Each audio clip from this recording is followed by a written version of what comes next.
mabingwa Afrika dhidi ya Petro Atletico di Luanda. Kwanza nianze kwa kutangaza rasmi ya kwamba ya makundi ya ligi ya mabingwa Afrika baina ya Simba Sports Club dhidi ya Petro Atletico di Luanda utapigwa siku ya tarehe 23 ya mwezi wa 11 saa 10 kamili katika uwanja wa Benjamin Mkapa. Tumelazimika kuitangaza kwa utuo tarehe hiyo kwa sababu hapo awali kulikuwa na taarifa mkanganyiko juu ya tarehe ya mchezo huu, na kwa mantiki hiyo basi kila mwana Simba hii leo apokee taarifa hii rasmi kutoka klabu ya Simba ya kwamba mechi yetu itakuwa ni tarehe 23 saa 10 kamili kunako dimba la Benjamin Mkapa.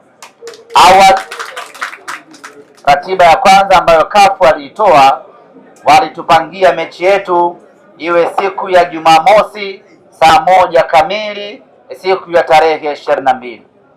Kwa kuwa siku hiyo imekaa vibaya na muda huo wa saa 1 usiku sio muda mzuri wa machinjio, ikatulazimu kuomba kunako mamlaka, na tunashukuru mamlaka ya mpira wa miguu Afrika CAF ikaridhia maombi yetu na kuamua kutupangia mchezo wetu katika siku, tarehe na saa ambayo sisi Simba Sports Club tuliiomba awali na tulitaka siku hiyo, siku ya tarehe 23.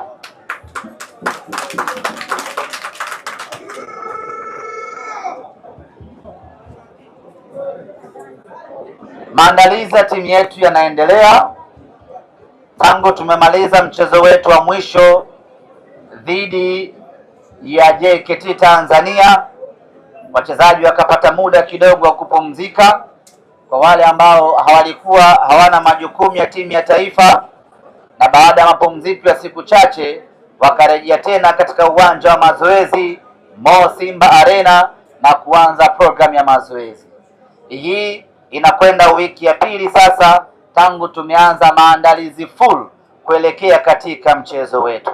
Wachezaji wote wapo katika hali nzuri, ni jambo la kumshukuru Mwenyezi Mungu, na juzi tumecheza mchezo wa kirafiki dhidi ya maswahiba wetu JKT Tanzania na tukamnywa goli 6-0. Ushindi sio ishu muhimu sana. Ishu muhimu ni namna gani meneja Dimitar Pantev ametumia mchezo huo kutengeneza mipango yake ya kimauaji kuelekea mchezo wetu wa tarehe 23. Kuelekea katika mchezo huo tutaendelea kuwakosa wachezaji wetu wawili. Mlinda mlango Musa Pinpin Kamara ambaye ameondoka jana, amekwenda Moroko kwa ajili ya matibabu, na kesho Mwenyezi Mungu akijalia ndiyo siku yake ya kufanyiwa upasuaji, na baada ya kufanyiwa upasuaji atakaa nje kwa takriban wiki 10 mpaka 8, kwa maana miezi miwili fulani hivi atakosekana kwenye kuitumikia Simba Sports Club. Lakini tutaendelea vile vile kuikosa huduma ya beki wetu Abdulrazak Hamza ambaye bado anaendelea na matibabu, na yeye vile vile wiki hii yuko mbioni kuelekea Moroko kwa ajili ya kwenda kufanyiwa vipimo zaidi ili tuweze kuona amefikia wapi katika matibabu yake. Lakini taarifa njema zaidi kwetu ni kwamba kiungo wetu mshambuliaji Mohamed Bajaber yeye ameshapona kwa 100% na sasa yuko tayari kuanza kuitumikia Simba Sports Club.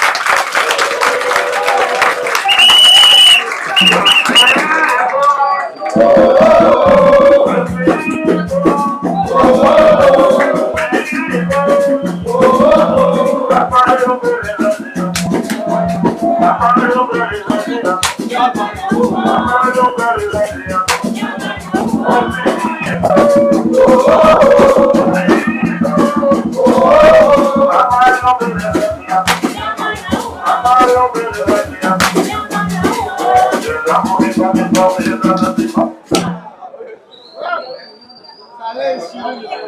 ameshafanya mazoezi takriban wiki mbili na sasa ameanza kutengemaa kwa ajili ya kuitumikia klabu yetu. Na juzi kwenye mchezo wa kirafiki dhidi ya JKT Tanzania alipata nafasi ya kucheza na amecheza mwanzo kwa dakika 30 na baadaye mwalimu akampumzisha. Kwa hiyo kwa sasa ninawatangazia rasmi wana Simba ya kwamba Mohamed Bajaber yuko tayari kuanza kuitumikia Simba Sports Club. Ninafahamu wengi tulikuwa na shauku kubwa, wengi tulikuwa na hamu kubwa.